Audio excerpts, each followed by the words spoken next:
Certo, pessoal? Essa aula nossa daqui já é o fechamento do capítulo de toxicologia ocupacional, a segunda parte, que já está disponível também na plataforma. Tá? Esta aula ela é dividida em dois momentos. A parte de agentes metahemoglobinizantes, tá bom? E a parte de solventes orgânicos. Desta forma, tá?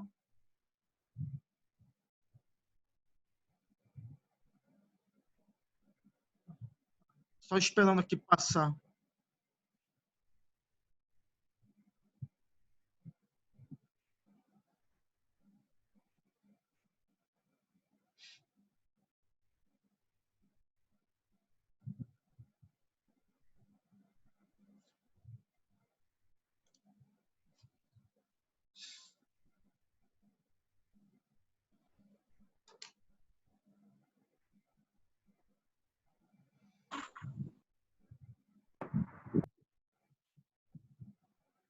Só esperando aqui passar aqui o vídeo, o slide.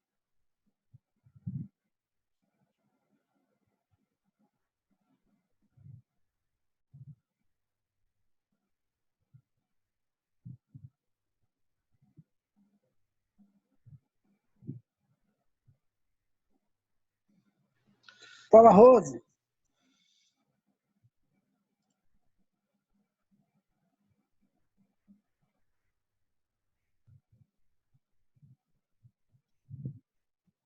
Eu acho que travou.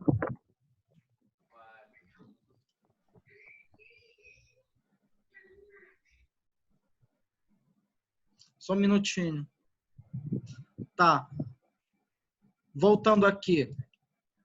Os agentes metahemoglobinizantes nada mais são que são substâncias que têm a capacidade de oxidar o ferro da hemoglobina, um ferro que ele se encontra no estado ferroso, ou seja, ferro mais 2, tá, em estado férrico, tá, que é o estado mais excitado do ferro, ou seja, na valência 3.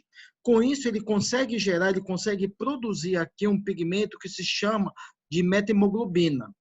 Agora, esta metahemoglobina, ela não se liga à molécula de oxigênio, mas sim ela tem uma preferência por se ligar-se a ânions, como, por exemplo, ânions fluoretos, cianetos e até cloretos aqui, juntamente com moléculas de hidroxila, as quais elas têm uma grande afinidade, uma grande ligação com a molécula de hemoglobina.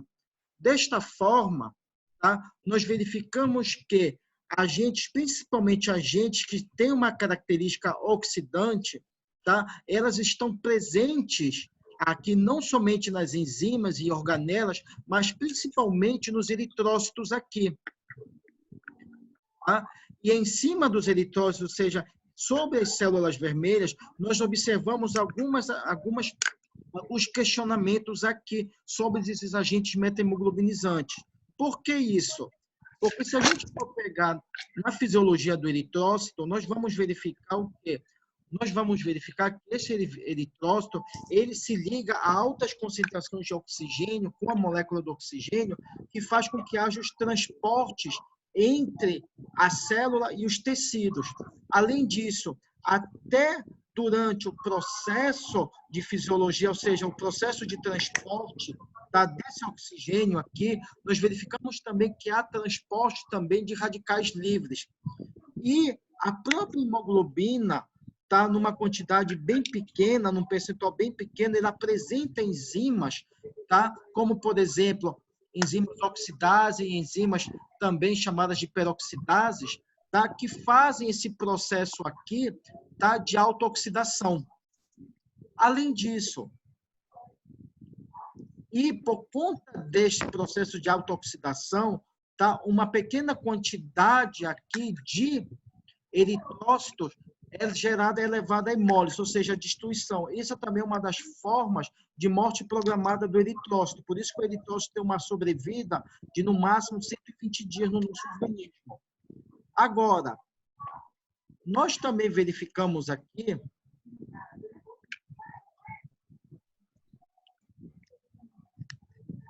Peraí, que travou rapidinho aqui. Boa noite, professor. Boa noite, Sueli.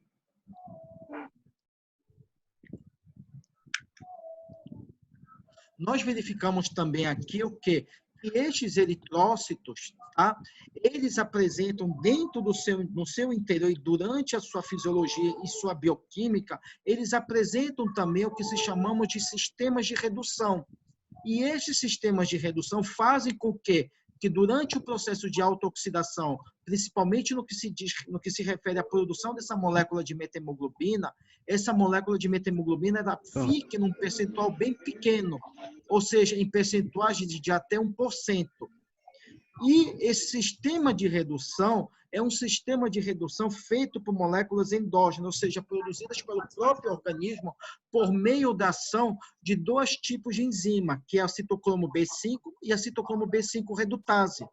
Além disso, nós também observamos aqui que outros componentes, como, por exemplo, o ácido ascórbico e a própria glutationa aqui, ela consegue fazer também aqui o quê? Ela consegue fazer, tá, o que nós chamamos de processo de oxidação, de autooxidação, tá, endógena. Ela também participa aqui. Agora, olhando nessa figura, nós vemos a produção e a formação dessa molécula de metahemoglobina, tá? Aonde nessa molécula de metahemoglobina nós verificamos que há o que aqui? Nós verificamos que há, primeiramente, um processo de oxidação, ou seja, vocês vão ver que essa hemoglobina que está aqui no canto esquerdo, tá? Ela está em ferro mais 2, tá? E ela sofre um processo de oxidação que leva à formação de um complexo ferro mais um ânion superóxido. Ou seja, esse ferro mais 2, uma vez oxidado, gera ferro mais 3 ligado a uma molécula de oxigênio. E essa molécula de oxigênio, por processo de regulação endógena, que eu já falei para vocês, ela consegue liberar oxigênio de duas maneiras. Uma, através da redução desse ferro mais 3 para ferro mais 2, e também nós verificamos aqui o quê? Nós verificamos que há uma formação também da molécula de metahemoglobina com uma certa quantidade de ferro mais 3. Ficou claro isso aí para vocês? Alguma dúvida? Estou perguntando. Corrido, professor. Oi? O assunto é um pouco corrido. Tá, eu vou tentar falar. Em que parte vocês ficaram? Em que parte vocês estão? Não, professor, deu para entender, só que o senhor está correndo muito com o assunto. Só tentei um pouquinho mais com calma. Ah, tá, tudo bem. Tá, ok, obrigado. Tá. Agora, aqui a gente verifica, tá, que aqui nesse primeiro momento há um processo de oxidação, como eu falei para vocês, e posteriormente um processo de redução. Agora, olhando com mais clareza esse outro mecanismo, nós verificamos aqui o quê? Nós verificamos que aqui esse sistema de oxirredução que ocorre, tá? Ele ocorre por duas maneiras. Uma, que nós chamamos de sistema citocromo B5 redutase, tá na tela, é o sistema que está no canto esquerdo para vocês, aonde o citocromo B5 redutase, que é uma enzima, ela que é responsável pelo processo de oxirredução. Só que esse processo de oxirredução, ela ocorre por intermédio de um cofator de elétrons, que é o NADH. Até aí, tudo bem. Já existe uma outra via, que nós chamamos essa outra via de uma via alternativa de redução, aonde esta via alternativa de redução, ela é feita por ação de alguns agentes redutores, como a ação antídota ao efeito oxidante, tá, de alguns agentes oxidantes aqui. O exemplo aqui está no azul de metileno. O azul de metileno, ele atua como um componente alternativo para esta via de oxirredução. Ele consegue fazer, ele tem a propriedade de fazer o mesmo procedimento do que o citocromo. Ou seja, ele consegue fazer aqui a oxirredução do ferro. Tá? Só que aqui há uma diferença. O azul de metileno, para ele poder fazer essa ação, ou seja, para ele conseguir fazer a redução, a oxidação e a redução desse ferro mais 2 para ferro mais 3 e vice-versa, ele precisa usar um cofator que é o NADPH.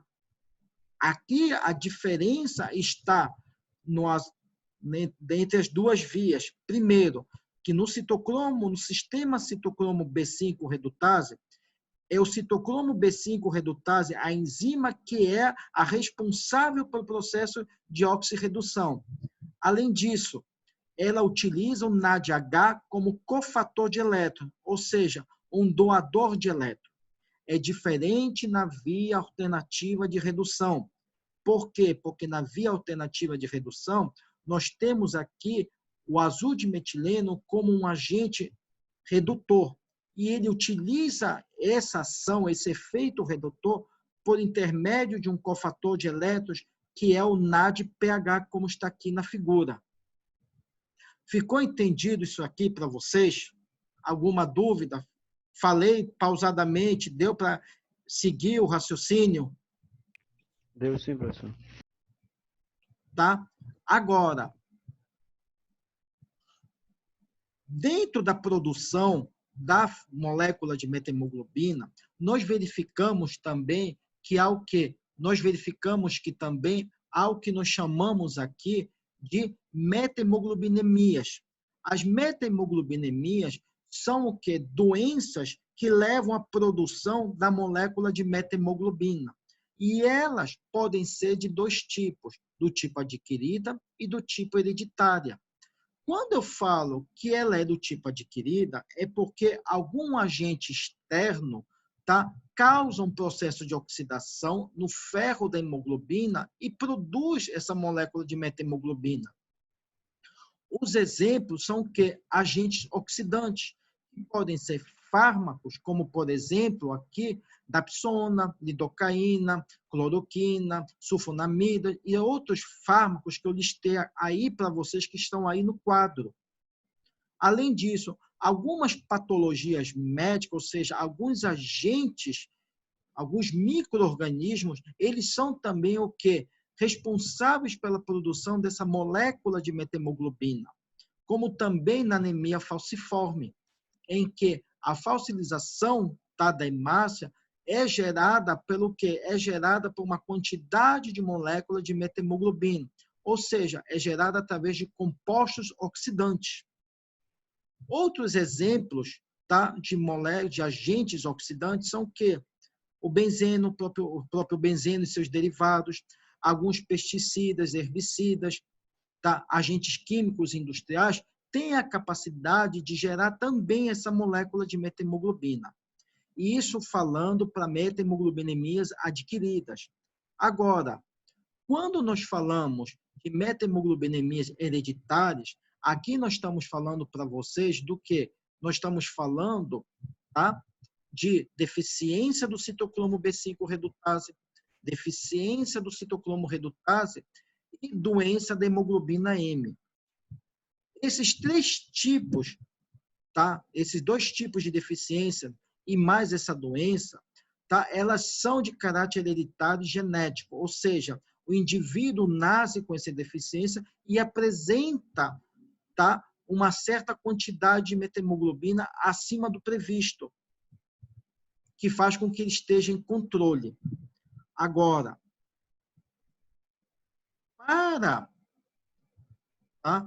para diagnóstico e identificação dessa metahemoglobina, o diagnóstico ele é feito de forma laboratorial, ou seja, é através da análise das concentrações, ou seja, o teste que é responsável para identificar a presença e a quantificação desta molécula de metahemoglobina se chama determinação dos teores de metahemoglobina no sangue. Sendo que aqui nós utilizamos sangue total como matriz. E o valor de referência, tanto para homens quanto para mulheres, é até 2%. Indivíduos que apresentem ou que estejam sujeitos à exposição a algum tipo de agente oxidante, porventura de forma adquirida ou de forma hereditária, apresentará valores acima desse valor de referência, causando problemas no organismo e na função do transporte de oxigênio por parte dos eritrócitos. Ficou alguma dúvida aí para vocês dessa parte de meta-hemoglobinemia?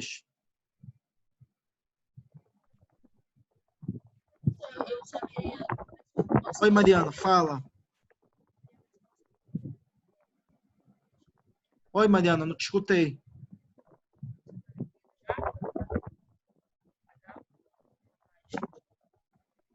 Oi, não entendi.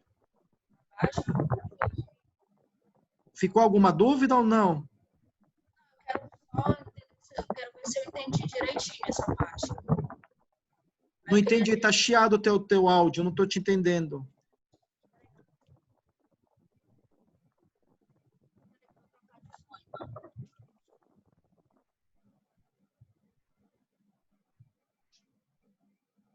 Melhorou? Agora melhorou, não entendi o que você me perguntou. Era o meu fone.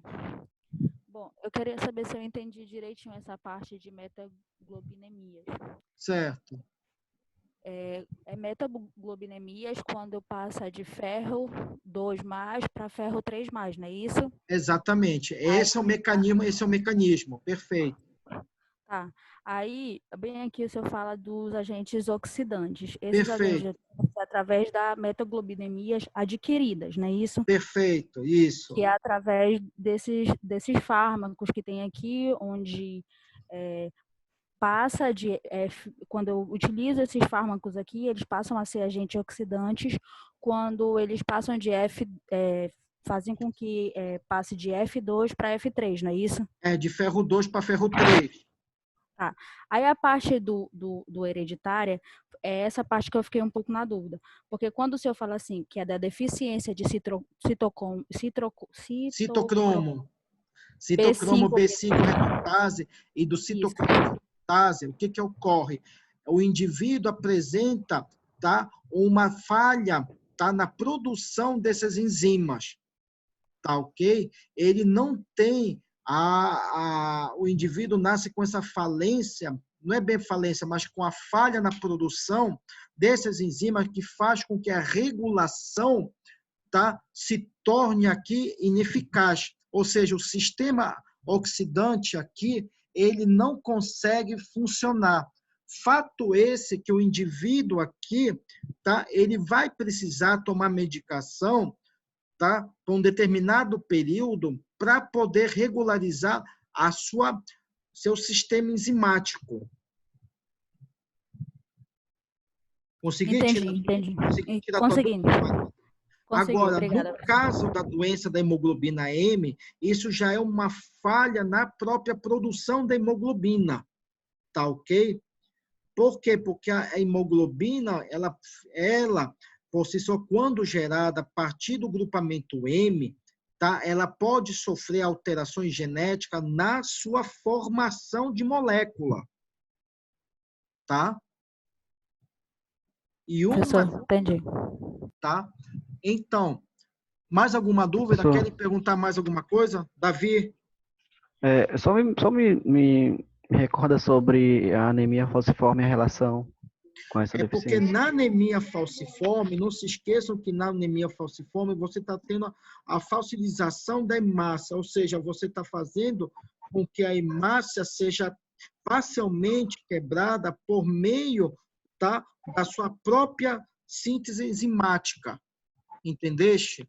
Desta forma, tá, indivíduos que apresentem anemia falciforme, eles vão apresentar uma produção, tá, uma produção de metahemoglobina. Por quê? Porque durante o processo na síntese enzimática, tá, não se esqueçam, eu vou voltar só atrás aqui, não se esqueçam que essa produção aqui é feita, tá, por ação da glicose 6-fosfato desidrogenase.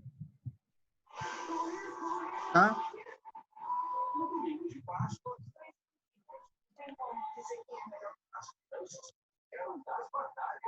Me entendeste, Davi? Consegui tirar tua dúvida? Ah, sim, professor, consegui sim. Tá? E a glicose 6-fosfato desidrogenase, que é uma enzima, ela atua também por ação da citocromo B5 redutase. Tá? Alexandre, coloca no mudo o teu microfone, por favor. Já foi, já. Tá? Tá, quem tiver Ok, com o já. microfone liberado, por favor, só coloque no mudo durante a explicação. Depois eu libero para vocês, eu peço para vocês colocarem, tá bom? Liberarem o microfone, tá? Agora, nesta outra tabela aqui, nesse outro quadro aqui, eu mostro para vocês a maioria dos agentes metahemoglobinizantes, que vão desde a presença de fármacos. Alguns fármacos eles têm característica oxidante, como no caso dos antimaláricos, anestésicos, tá? Também temos o caso também dos alimentos conservados, como, por exemplo, alimentos que apresentem na sua composição moléculas de nitrato e nitrito. E isso a gente verifica muito que em condimentos alimentares. Muitos condimentos alimentares têm o quê?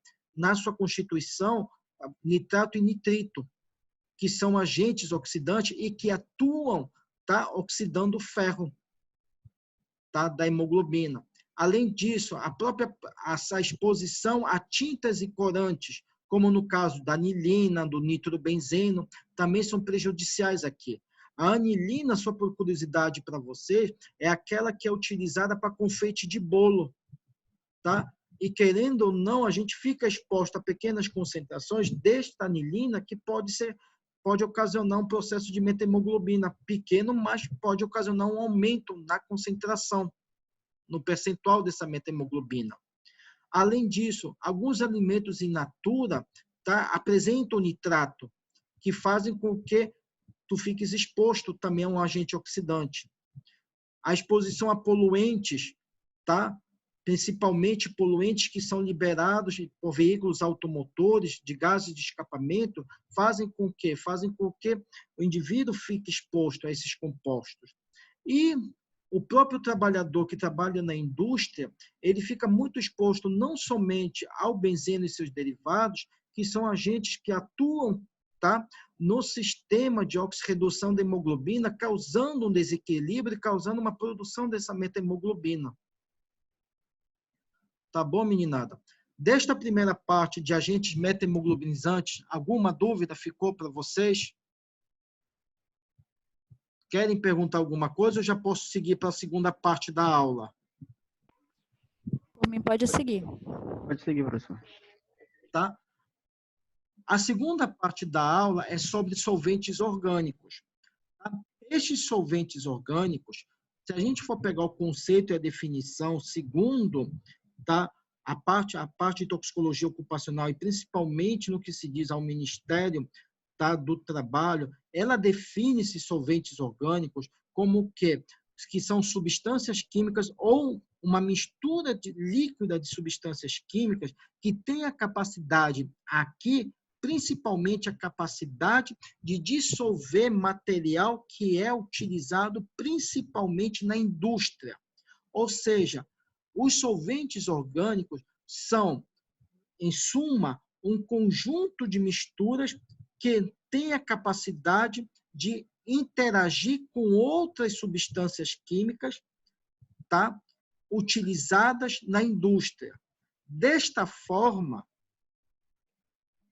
os solventes orgânicos, eles conseguem aqui não somente atuar na dissolução, mas também na dispersão de alguns materiais, como, por exemplo, gorduras, óleos, tintas, pigmentos, tá? E dependendo aqui do seu uso, tá? Do que é utilizado aqui, tá? Este solvente orgânico, ele pode causar efeitos tóxicos, dependendo também do que? Da exposição e do meio do que o trabalhador é exposto. Desta forma, ele pode causar aqui não somente, tá, irritação de pele, como também irritação nas mucosas, e em danos mais agudos, em exposições mais agudas, ela pode acometer aqui, tá, o sistema nervoso central. Desta forma, a classificação dos solventes orgânicos, tá? Ou seja, os solventes orgânicos, eles são classificados de acordo com a sua estrutura química. Por isso que eles são classificados em hidrocarbonetos alifáticos, hidrocarbonetos halogenados, hidrocarbonetos aromáticos e cetonas. Chamo a atenção aqui de vocês para o terceiro grupo, que são o grupo dos hidrocarbonetos aromáticos. Por quê? Porque estes hidrocarbonetos aromáticos fazem parte de uma lista do grupo 1 e 2 da IARC, aonde estão os grupos e os compostos que são altamente tóxicos e cancerígenos ao organismo humano, que são representados pelo benzeno, tolueno e xileno. Além disso,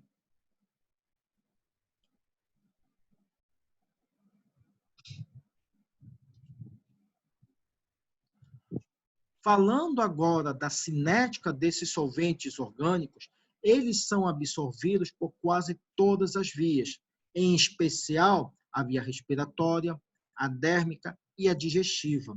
A via respiratória ela é de grande importância aqui e a mais importante, por quê? Porque é onde a gente vai encontrar a maioria dos o quê? Dos agentes tóxicos, que no caso são os solventes, que estão presentes no meio ambiente de trabalho. Tá? Seguido da via respiratória, temos também a via dérmica, tá? Que também é uma segunda via importante. A via digestiva, ela não tem grande importância em relação às outras duas que eu acabei de mencionar para vocês. Por quê? Porque ela só é comentada e falada no momento em que há um tipo de intoxicação, tá, acidental ou uma tentativa de suicídio aqui. É que se faz o uso e o estudo da via de absorção digestiva. Se não for isso, vai ser ou pela via respiratória ou pela via dérmica.